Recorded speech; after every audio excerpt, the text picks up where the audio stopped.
ব্রাহ্মণবাড়িয়া জেলায় মোট ৯টি থানা এবং ১০০টি ইউনিয়ন রয়েছে। সেই ধারাবাহিকতায় আগের ভিডিওতে আমরা সদরের ইউনিয়নগুলো দেখেছিলাম। আজকে আমরা দেখব ব্রাহ্মণবাড়িয়া পৌরসভার ১২টি ওয়ার্ডে কোন কোন প্রধান এলাকা বা মহল্লা রয়েছে। ১ নম্বর ওয়ার্ড। এই ওয়ার্ডের প্রধান এলাকাগুলো হল পশ্চিম মেড্ডা, মধ্য মেড্ডা, শরীফপুর ও পুলিশ লাইন এলাকা। ২ নম্বর ওয়ার্ড। এই ওয়ার্ডটি মূলত পাইকপাড়া আংশিক এবং পূর্ব মেড্ডা মেরুড়া অংশ নিয়ে গঠিত। ৩ নম্বর ওয়ার্ড। এখানকার প্রধান এলাকাগুলো হল খৈয়াসার, পশ্চিম পাইকপাড়া, ফুলবাড়িয়া, শেরপুর এবং জেলখানা সংলগ্ন এলাকা। ৪ নম্বর ওয়ার্ড। শহরের প্রাণকেন্দ্র প্রধান বাজার এলাকা এবং পূর্ব পাইকপাড়া নিয়ে এই ওয়ার্ডটি গঠিত। ৫ নম্বর ওয়ার্ড। এই ওয়ার্ডের অন্যতম প্রধান এলাকা হল মধ্যপাড়া ও সংলগ্ন অঞ্চল। ৬ নম্বর ওয়ার্ড। এখানকার মূল পরিচিতি দক্ষিণ পীরবাড়ি ও তার আশপাশের এলাকা নিয়ে। ৭ নম্বর ওয়ার্ড।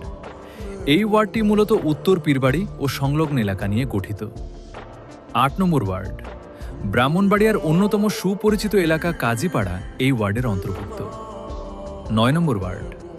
এই ওয়ার্ডের প্রধান এলাকাগুলো হল দক্ষিণ মৌড়াইল, দাতিয়ারা, নয়নপুর, পুনিয়াউট ও উত্তর মৌড়াইল আংশিক। ১০ নম্বর ওয়ার্ড। শহরের অন্যতম গুরুত্বপূর্ণ পয়েন্ট কাউতলি, কান্দিপাড়া এবং উত্তর মৌড়াইল আংশিক নিয়ে এই ওয়ার্ডটি গঠিত। ১১ নম্বর ওয়ার্ড। এখানকার মূল এলাকাগুলো হল উত্তর ভাদুঘর এবং শিমরাইলকান্দি। ১২ নম্বর ওয়ার্ড।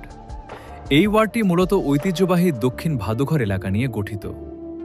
সব মিলিয়ে এই ১২টি ওয়ার্ডের অধীনে থাকা ৩৪টি প্রধান মহল্লা ও এলাকা নিয়েই আমাদের এই ঐতিহ্যবাহী ব্রাহ্মণবাড়িয়া পৌরসভা গঠিত। সত্যি বলতে ব্রাহ্মণবাড়িয়া পৌরসভা শুধু একটি শহরই নয়, এটি আমাদের সংস্কৃতির এক প্রাণকেন্দ্র। তিতাস নদীর কোল ঘেঁষে গড়ে ওঠা ১৮৬৮ সালে প্রতিষ্ঠিত এই প্রাচীন পৌরসভাটি আধুনিক নাগরিক সুযোগ সুবিধা এবং ঐতিহ্যের এক অপূর্ব মেলবন্ধন। এখানকার চওড়া রাস্তা, কাউতলির আধুনিক অবয়ব, মেড্ডার শান্ত পরিবেশ আর কাজীপাড়া দাতিয়ারার চঞ্চল জীবনযাত্রা এই পৌরসভাকে পুরো জেলায় এক অনন্য ও শ্রেষ্ঠ মর্যাদার আসনে বসিয়েছে। এর প্রতিটি ওয়ার্ডের অলিগলিতে মিশে আছে সুর ও সংস্কৃতির এক পরম আবহ। আপনারা যারা এতক্ষণ আমাদের সাথে ছিলেন, আপনাদের মধ্যে কে কোনো গ্রাম বা মহল্লা থেকে আজকের এই ভিডিওটি দেখছেন তা অবশ্যই নিচে কমেন্ট করে জানাবেন। ধন্যবাদ।